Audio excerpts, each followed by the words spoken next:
саламатсыздар оқушылар. Мен сендерге қазір көкөністер мен жемістер туралы әдісін көрсетемін.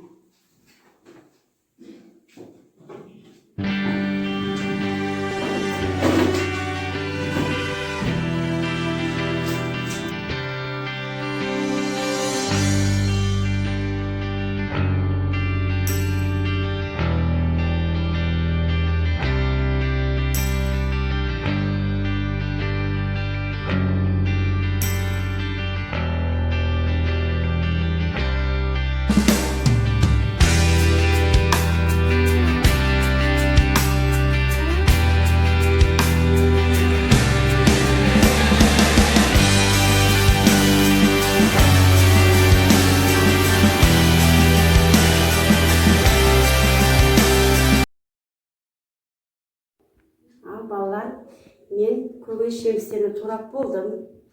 Енді сіздерге таныстырып өтейін.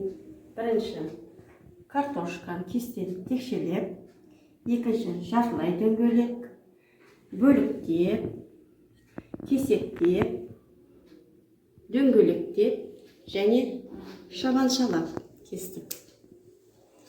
Енді біздің ең күрделі кескеніміз сәбіз қызғалдақ, көбелек және гүл тәрізді жұлдызша деп айтуға да болады.